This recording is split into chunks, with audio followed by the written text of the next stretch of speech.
Hey, welcome back to WGN-TV Political Report. Tamon, the Democrats had their chance this past week. It is now the Republicans' turn. Indeed. Mark Shaw is the co-chair of the Illinois Republican Party, and he serves as the Lake County Central Committeeman. Mark, welcome to the show.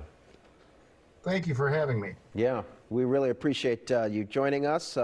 We know you must be very excited, the RNC kicking off. Whether or not every Democrat likes Joe Biden, all of the Democratic Party luminaries were there, said what they were supposed to say.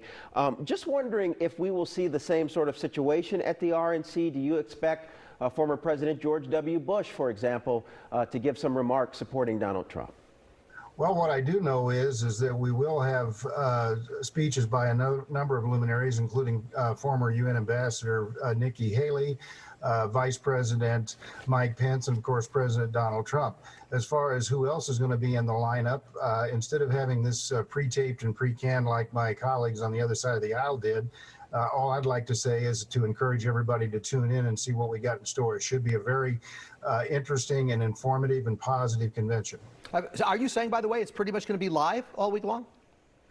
As far as my understanding is, there's going to be a lot of stuff that takes place that's not pre-taped or pre-canned. Okay. Yes. So we saw the Democrats had a lot of regular old people there, the young 13-year-old boy who stutters, and how Joe Biden helped him, those kind of things. I have read that the Mr. and Mrs. McClaskey will be at this convention. Those are the couple that had the guns outside their home in St. Louis when the protesters were coming by. It sounds like a different flavor of the convention for Republicans. Is this going to be about law and order and controlling cities? What's going to happen? Well, I think that the Republican message is resonating in the heartland as well as in the metropolitan areas these days, that we are the party of law and order. We are the party that believes that you should have respect for traditions and respect for our legal institutions, unlike my colleagues on the other side of the aisle. Mm-hmm. Wondering if we will see a parade of Democrats. Paul alluded to it a moment ago with what we saw. John Kasich, for example, was at the DNC. Are there any Democrats booked? I didn't hear your question. I'm sorry. Are there any do you expect to see any Democrats that will urge people, that will say, hey, the party's too far to the left, Joe Biden's a figurehead, it's AOC who's pulling people, and maybe there might be a Democrat there delivering that message? Well, I think there is a former Democrat delivering that message. His name is President Donald Trump. President Trump used to be a Democrat, and then he saw the light and became a Republican. Good point. Hey, the Democrats made their convention obviously all about character, emphasizing Joe Biden's empathic nature, that kind of thing. Donald Trump has a different personality, to be sure. Does he or do the Republicans have to respond to this concept of character and passion and compassion? I think we are a party of character and passion and compassion. And in fact, the thing about President Trump that's made him so appealing to the vast majority of people around our country, especially from the heartland, is that he's willing to speak truth to power, and he's willing to be plain spoken and say what he means and do what he says, unlike, again, Joe Biden or my colleagues on the other side of the aisle. All of the national polls show President Trump down maybe about 9 points. The battleground states, though, are closer. How does he make up that ground? And what do you have to do during the week to ensure he gets sort of a convention bounce? Well, I'm not a big believer in the national polls. I think we saw in 2016 that the polls as well as the pundits missed the mark on what was going to happen there.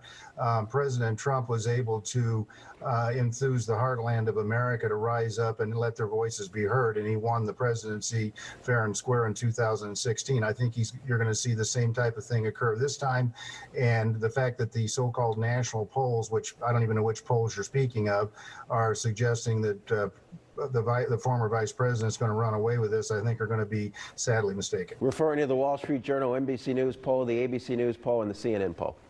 Okay. Well, CNN, I think I don't have a lot of use for what they say because they tend to basically make it up as they go along from my point of view. As far as NBC, again, that's another one of the, as the president would say, fake media. So I'd need to see the specifics of their polling, not just some top line numbers. Actually, just a quick question. I've got another one for you, which is President Trump plays very well in front of a crowd. They energize him. Do you know whether or not he will have people when he gives his acceptance address on Thursday night at the, I assume at the White House, wherever he's doing it? He's got to have an audience, right? I'm not sure. You'd have to ask him. Okay, he didn't tell you. We hope to have him on the program next Yeah. week after the speech. Right. We turned him down for you.